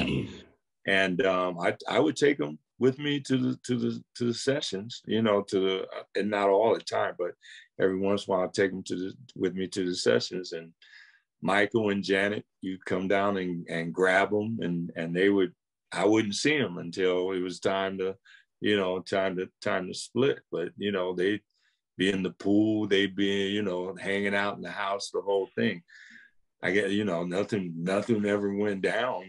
They went, you know, I know that the way my kids are, they would have told. They would have said, at least at some point it would have come out. Like, you know, well, you know, Dad, when we were, nothing like that. They were devastated when Michael passed, because, you know, they had this picture of him. You know, everybody else was talking about all the other stuff, but they had this picture of Michael and Janet and everybody. So, you know, that's different kind of stuff, man. It's crazy. Top 5. What are your top 5 gospel singers? Oh, wow. Sam Cooke, James Cleveland, when he was like, when he was alive. Sam Cooke's passed too. It's like, I don't know, boy. Because I don't really listen. You got two, right? Yeah, exactly. The lead singer, I forget his name, but he was the lead singer of the Volunteers. He had the high voice, man. I used to love that cat. Okay. Yeah. Okay. Oh, you were way back. Yeah, I forget his name. There was a gospel group called Pilgrim Jubilees. Okay. And Cleve, the two lead singers were these cats, Cleve and Clay. One of them was Mickey Howard's dad. I didn't know it at the time, but later on, Mickey told me that when he passed away, she told me that was her dad. It was either Cleve or Clay that was her dad. But and then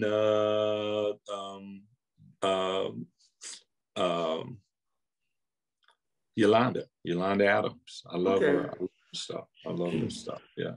Top 5 R&B singers. Marvin, Donnie, of course, Stevie.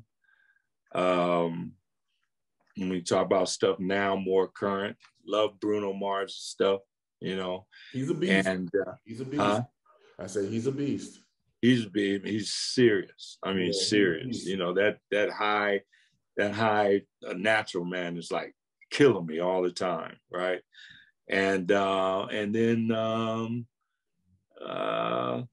I think about the last one, Shantae. Yeah, Shantae. All right, cool. Yeah. Top 5 favorite places that you visited when you toured. Marbella, southern tip of Spain. I could live in Marbella. I could live there. Why Marbella? Why Marbella? Well, for one thing, it's more like all year round California weather. It's better weather than we even have here. We have great weather here, and then when you want to just hang, you take a 30-minute ferry ride across the strait, and you go right into Morocco. You're right in Africa. And I could, all the places I used to say that I could live in Italy, but I really couldn't live in Italy because it gets cold. I don't like the cold. That's why I left Ohio. Okay. I don't like the cold. But other places, Italy, Lake Como in Italy, New Orleans. I love New Orleans. Oh yeah. Yeah, New Orleans is a great thing. I always thought about New Orleans in a romantic thing. I don't know why, because when you're on Bourbon Street with those hurricanes, ain't nothing romantic about it. I wrote a song, but I wrote a song that had, portrayed it as this real romantic thing. I really think about it. I know why, and we can't talk about that on here. Yeah, so. Yeah. We'll talk about it later. But and then that was 4, right? And the other place is Stockholm. I like Scandinavia. Scandinavia is good there. Well, I won't say Stockholm. I'll say Oslo, Norway. Okay. Yeah. Top 5 favorite foods. Wow, that's a hard one because a lot of times I don't really eat to really, enjoy. You're not enjoy a food. That. Yeah, I'm not a food. Not at all. So you eat to stay in shape and you eat to travel. So then this is a good question. Top 5 travel food, because traveling and eating is different from home eating. Travel. Chicken wings. Okay. Love chicken wings. It's protein. The bad stuff, the bad thing, but I try and stay away from as much as possible. It's like French fries. French fries are a weakness too, man. It's like, that's why I try and stay far away or something. But McDonald's French fries, cold blood. that. Okay. Those waffle, you know, crisp cut French fries, and what is it? Carl's Jr. I think it is, or Jack in the Box. I don't know. But I stay far away from those. The curly fries? Huh? You mean the curly fries or the waffle Well, fries? oh, yeah. What's name is the curly fries? Jack in the Box has curly fries, I think. Huh? You mean Chick-fil-A or Jack in the Box? No, I don't really mess around with Chick-fil-A that much. Really? Yeah, I don't see what the big thing is about Chick-fil-A. You know, it's just like I think I've been to Chick-fil-A maybe twice in my life. That's it, you know. Okay. But so all the crisp cut fries, waffle fries, curly fries, regular fries, just fries. That's a weakness. I try and stay away from it as much as possible. Number 3, sauteed spinach. I love that. Sauteed spinach the right way is great. Sauteed in some garlic or whatever. I love garlic. My dad laid that whole onion thing on me, man. My dad used to love onions, man. I can eat a piece of the red onion raw. Really? Know? Yeah, man. I love it. I love it. So wow. You know, so is your dad is African American? He used to always say, "I'm a black man." You know, he was a mail carrier, right? He worked for the U.S. Post Office. So, like, I remember one day he came home, he was laughing, and what had happened was it was a hot day, you know, in Ohio, and one of the people on his route said, "Hey, Mr. Hewett, you're a white guy on his route. Hey, Mr. Hewett, want to have a glass of lemonade, right?" So my dad said he went up there and started drinking. You know, sat down, and the guy said, "What do you think about all these Negroes moving into the neighborhood?" You know, and he said, "Well, I don't have much to say about it." He said, "Because I'm one of those Negroes." He said the cat turned 5 different shades of red, you know, and all that kind of stuff. And it just cracked him up. So, you know, all our lives, you know, my dad, he's a black man. He's a light-skinned black man. Okay. My sister had me, my older sister, she's the historian and family and stuff. She traces stuff back. So she had me do the 23andMe thing, right? Okay. Spitting the thing and send it in. And it traced my mom's, you know, heritage, which we had already known all the way back to Sierra Leone, Sierra Leone in Africa, and Guinea-Bissau right there, all that stuff. Sierra Leone, but my dad traced some of his heritage got traced back to Spain, and I guess that's why I always had this thing, for Spain. Because I had this thing for Spain before I even did that. Wow. You know, so I guess that's why I have my, you know, attraction to Spain, part of it, you know. So but my dad passed when I was like 26 years old. Okay. Yeah. That was my boy. That was not my boy, that was my man. Because, man, we were really tight. Really cool. How did he feel about your success? Was he excited, happy for you, or what? Man, my dad used to tell, because when I first got out here to LA, man, I touched down LAX for $34 in my pocket. Seriously, you know, and my cousin had called me. He said, "Man, you got to come out. You know, I met this girl. She has a 2-bedroom apartment, and her roommate will love you." You know, so right.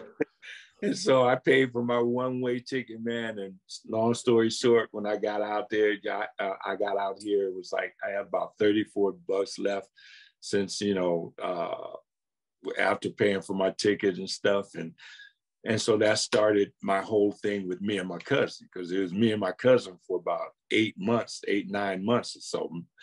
To this day, when I see that boy, when I see my cousin, he lives in Manhattan Beach, I think, still now. But when I see him, when we see each other, we have to laugh for about 10, 15 minutes before we can even have a decent conversation, because we started thinking about all the stupid stuff we did back in the day, you know, and had no money. But I had a ball, man. Had no money. We're taking the bus in LA, living in Inglewood. And I remember this cat told us we were helping him. It was a friend of my uncle's, my cousin's dad, my Uncle Joe. It was a friend of his. He asked us to come over and help him do some yard work, right? So we're over there and we're doing this yard work and complaining about not having no money. And the dude said something stuck with me forever, man. He said, you know what? He said, it's a lot better you guys being broke in this sunshine than being broke back there in all that snow, you know? And I said, all I can say is, that's true. That's true. That's true. So because if you're homeless on Venice Beach, it's not the same type of homeless as being in Tupelo, Mississippi. I know. Exactly. I was in the city yesterday, in LA yesterday, and they got a lot of tent cities up there now, you know, because of the pandemic and stuff. A lot of people are on the street. But it's a lot different than, you know, being on the street like in Akron, Ohio, or Midwest or East Coast and all that kind of stuff, you know. So what was the other? So number 3, best favorite food, and it can't be onion. So number 3. Well, it was sauteed spinach. Okay, French fries. So 2 more. And chicken wings, sauteed spinach, French fries, and let's see.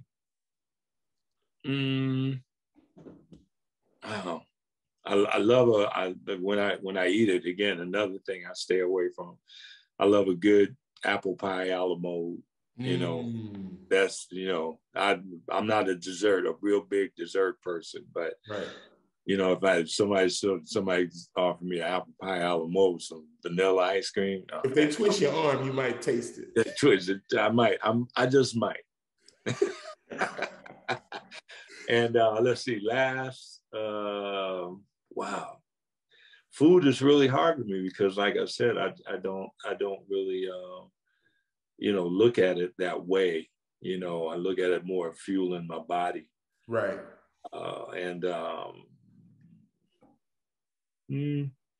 Guess I might say at some point I don't eat a lot of pasta now either, but at some point the angel hair pasta with red sauce, you know.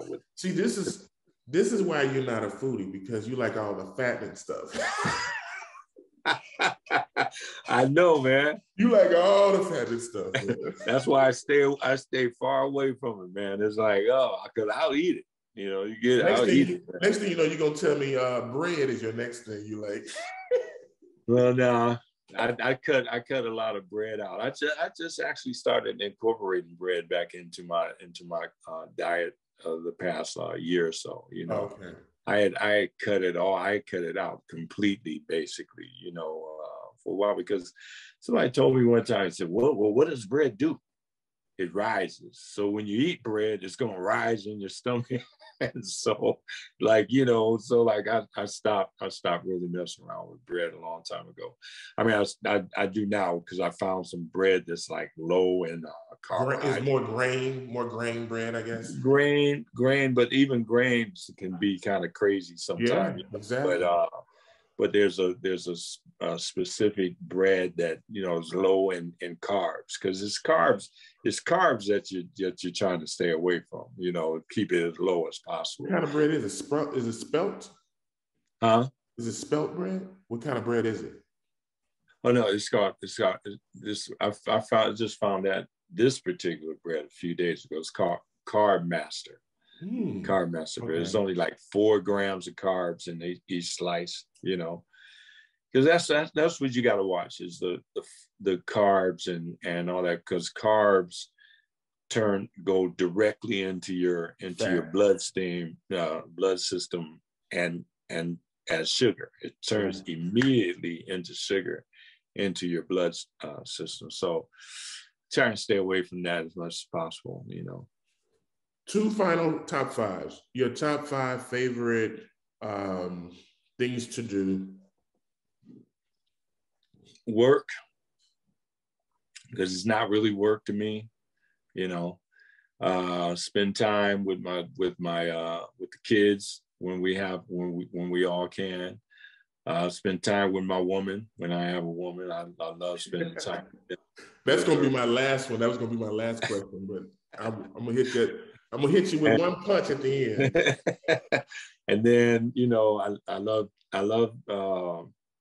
you know, driving. I love driving. You know, in the middle of the pandemic in August, it was actually August 2020. The walls were kind of coming down on me over here, so I rented a car and just started driving. I ended up all the way on the East Coast, you know, and then turned around and drove back, and by myself. So it was the most amazing ride and trip I've ever taken. It was beautiful. Really? Yeah, it was beautiful, man. Did you stop and get a hotel? And yeah, I stopped, you know. Or sleep in the car, just sleep in the car. No, I never slept in the car. Okay. Because I would, by the time, you know, a couple of times I got a hotel, you know, because you had to be really careful with that. You know, I had my own sheets and everything. You know, when I checked on, I changed the sheets out, I put my sheets on it, had my, you know, wipes and all that kind of stuff, sprays.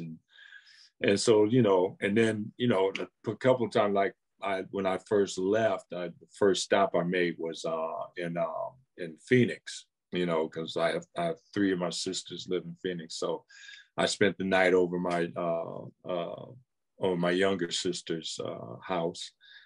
And then there was one time I spent the night at a partner of mine. He and his wife live in Oklahoma City, you know. So I stopped there, and but the rest of them were like, you know, going in hotels. It took me about 5 days to get across, you know, and you know, I never drove at night. I hate driving at night. And I stopped at my son's house. My son at the time was living in Nashville, so I stopped at his crib. So you drove and went back home and with no purpose. You just did the drive. Just drove. Wow, just drove. Man, it was amazing. I had it all mapped out. My son, you know, he mapped out the route for me, you know, because he had taken a cross country ride on his motorcycle, which was crazy. He was living in Nashville, and he drove and he rode his motorcycle all the way here and all the way back, you know. Wow. So he helped me map it out, you know, and I wouldn't really particularly stop in different places because of the pandemic, you know. Right. So there wasn't a lot of places I really wanted to stop. I just wanted to drive. So you didn't really stop other than to get gas, and that's about it then. Get gas, stay somewhere at night. Because driving at night for me, I hate it. I don't like driving because it's not, you know, during the day there's a whole lot to look at. You're driving, you're looking at everything. And but at night, you know, all you see are those little white lines. And I don't like that. Right. You know. Your last thing you like to do, Five?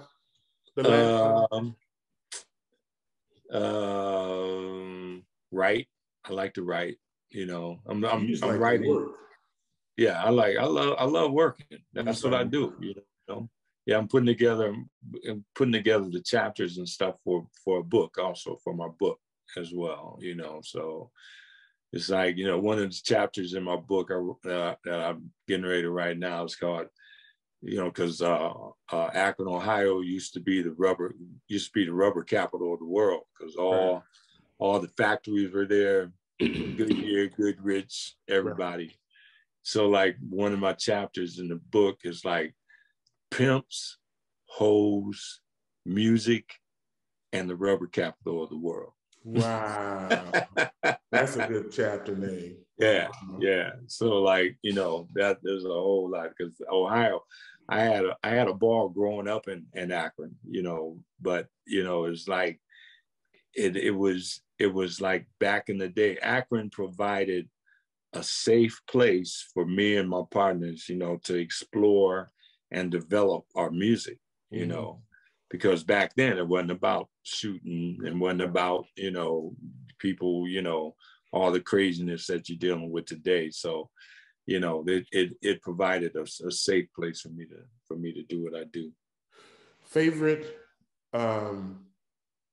your favorite out of all the marriages, your favorite marriage. I'm gonna go with Nia Peebles. That's what I'm gonna go with. Okay, all right. That's your reality. We'll go with that. Look, my reality is jacked up. Trust me. So, well, but, you know, just to say, all of them had their you know, perks and the whole thing. I mean, my first wife and I, we were together. You know, we got married when I was like 22 or something like that. So we were really young. So we stayed together long enough to have two beautiful girls, you know, my oldest daughters. And we stayed together like 4.5 years or something like that. And then, you know, Nia and I got married. We had my son, you know, and we stayed together about 6 years, somewhere around there. Then when Nia and I broke up, I did this 2-year celibacy thing. Right. Where it's just because I started thinking about it, and I realized, man, I had a girlfriend since I was in kindergarten. You know, I remember. Yeah. Lynetta Jones was her name. Her name, Lynetta Jones, man. Cute little brown skin, green eyed, you know, beautiful. So I said, I need to take a break. So I took about 2 years, just chilled, you know, some of the most clearest thinking that I've ever done in my life. And then about when I came out of that, about 8 months after I came out of that, that's when I met Angie, my second wife, and I mean, my third wife, rather. And so we ended up staying together like 15, 16 years. You know? So that's cool. You know, so but there were perks on all three, on all sides of it. I just had to mess with you.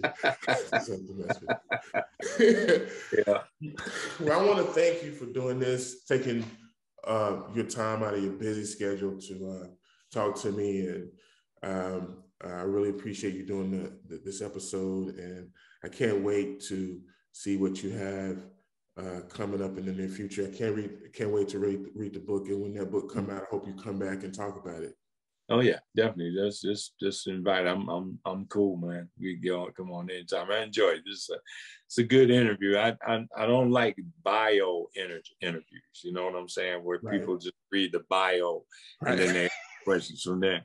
You know, then you go research. You got to do some research because I'm gonna give as in-depth answers as I can and honest answers as I can.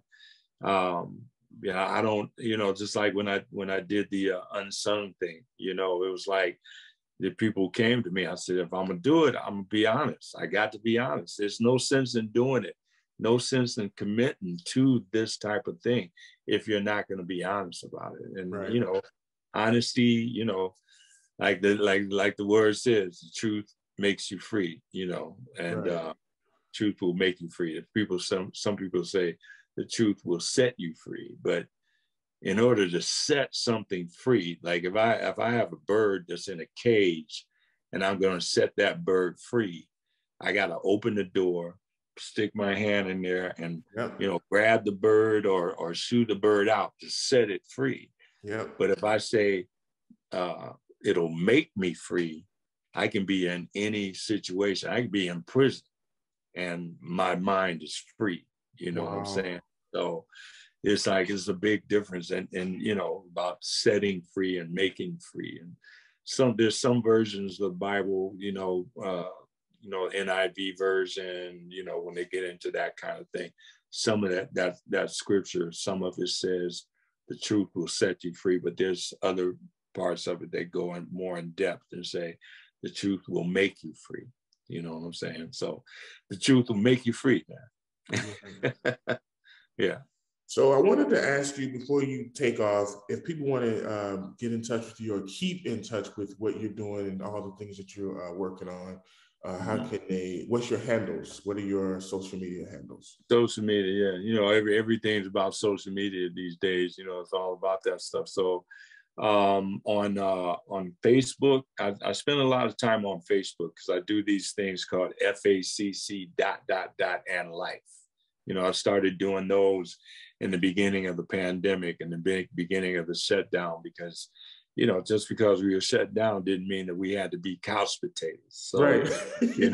and so like I made it was really important for me to get out and encourage people to walk. You know, at the beginning of the shutdown, the cross country was, you know, like in April or so of 2020. So sunshine was all over the country, basically going into spring and the summer. So, you know, I do a lot of, like I said, on the Facebook, Howard Hewett Facebook fan page. You know, it's on Facebook. So it's Facebook's Howard Hewett fan page. Fan page. Make sure it's fan page. Howard Hewett fan page is all 4 words together. Yeah, yeah. Howard Hewett, and it's HEWETT. Right. Not IT. They've been trying to get me to spell it ITT since kindergarten. But I'm holding out. I ain't going to, you know, this HEWETT fan page, you know. So, you know, spend a lot of time on there. We have a good time. We have fun. Because FACC ... and life means FACC is fresh air, cardio, conversation, ... and all that leads to life, understanding, communication. So, you know, spend a lot of time on there. On the Twitter account is Just a Vocalist, JUSTAVOCALIST, and I got that when Twitter first came out. I wanted to see how it worked, and that was before everything should have your name on it. You know what I'm saying? Right. So I did. So George used to always tell me, George Duke used to always tell me, Howie, I'm just a piano player, man. I'm just a piano player. So I put Just a Vocalist. That was my thing on Twitter. And on Instagram, IG is Howard_Hewett, HEWETT. So if it's, and I got the blue emblem check mark, you know, on all 3 of them. So don't get bamboozled into some perpetrators out there trying to live their life through somebody else. So come on. Say that again. And those handles are up on the screen right now, guys. Go check them out and join this page. And they're right here on your screen. They'll be up for a few more seconds as we close out the show. And again, I can't say and stress enough how grateful I am that you did this episode. We've had some amazing guests, but this was one of my favorite interviews because I learned a lot and we talked, you know what I mean? We had a real talk, conversation. So I really appreciate that, man. Appreciate you, man. God bless you, man. The good and blessings on everything that you embark upon, my brother. You know, and I'll send that out to you, definitely.